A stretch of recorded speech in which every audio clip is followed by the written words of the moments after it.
हरियाणा में सर्दी का सितम जारी है। सर्दी से फिलहाल कोई राहत नहीं है। प्रदेश में शीतलहर का अलर्ट है और शीतलहर चल रही है। शीतलहर की वजह से लगातार ठंड बढ़ रही है। तापमान में गिरावट दर्ज की जा रही है। हिमालय से निकलने वाली ठंडी हवाएं मैदानी इलाकों में कोहराम मचाती हुई दिख रही हैं। हरियाणा के कई जिलों में चारों तरफ कोहरा ही कोहरा दिखाई दिया और कोहरा छाने की वजह से वाहनों की आवाजाही में परेशानी हो रही है। वाहनों की आवाजाही को लेकर के दिक्कतों का सामना वाहन चालकों को करना पड़ रहा है। अगले 4-5 दिनों तक उत्तर भारत में घना कोहरा छाया रहने की संभावना है और हरियाणा चंडीगढ़ में लगातार न्यूनतम तापमान में गिरावट दर्ज की जा रही है। दिल्ली में भी 2 दिनों के लिए ऑरेंज अलर्ट जारी किया गया है।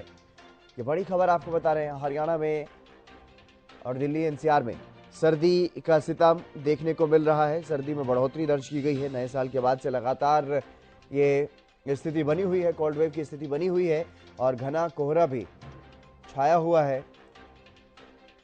सुबह सवेरे बहुत ज़्यादा कोहरा होने की वजह से यातायात प्रभावित होता है। वाहन चालकों को काफ़ी दिक्कतों का सामना करना पड़ता है वाहनों को सड़क पर लेकर जाने के लिए।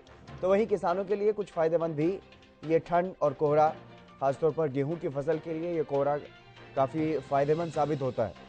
तो इसलिए किसानों के चेहरे पर ज़रूर मुस्कान, लेकिन जो सब्जी उगाने वाले किसान उनके लिए भी परेशानी, क्योंकि ऐसी फसलों को, जो सब्जी वाली फसलें हैं, उनको इससे कुछ नुकसान ज़रूर होता है। प्रदेश में शीतलहर है। ठंड से बचने के लिए लोग नए नए उपाय, अलाव का सहारा लेते हैं या फिर घर से कम बाहर निकलते हैं। और अगर घर से बाहर भी निकलते हैं तो पूरी सावधानी के साथ बाहर निकलते हैं। लेकिन परेशानी होती है धुंध में, कोहरे में। खासतौर पर वाहन चालकों को परेशानी का सामना करना पड़ता है, कोहरे से दो चार होना पड़ता है। लेकिन अगले 4-5 दिनों तक ऐसे ही मौसम बने रहने की उम्मीद है, संभावनाएं हैं। दिल्ली में भी 2 दिनों का ऑरेंज अलर्ट जारी किया गया है। वहीं हरियाणा में भी अगले कई दिनों तक मौसम ऐसे ही बने रहने की संभावना है। राजेंद्र दहिया हमारे संवाददाता हमारे साथ जुड़ गए अधिक जानकारी के साथ। राजेंद्र, क्या कुछ ताजा जानकारी मौसम विभाग की तरफ से और कैसा है मौसम फिलहाल?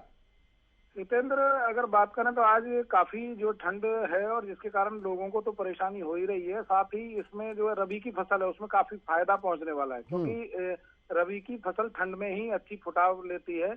और इसके अलावा बात करें सब्जी और सरसों पर, अगर ज्यादा ठंड बढ़ती है तो उससे नुकसान भी उठाना पड़ सकता है किसानों को।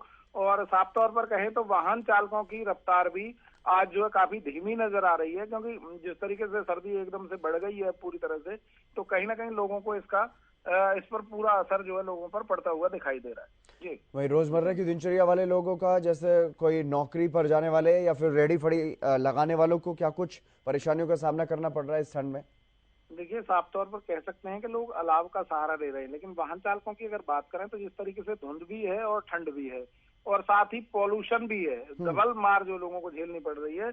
और जो वाहनों की रफ्तार है वो, क्योंकि विजिबिलिटी काफी कम हो चुकी है, इसकी वजह से वाहनों पर एक तरह से ब्रेक सा लग गया है। बड़े धीरे धीरे रेंग रेंग कर जो है वाहन अपने गंतव्य तक पहुंचते हैं। और साफ तौर पर कहें तो जो नौकरी पेशा लोग हैं वो कई बार अपनी ड्यूटी पर लेट भी हो जाते हैं।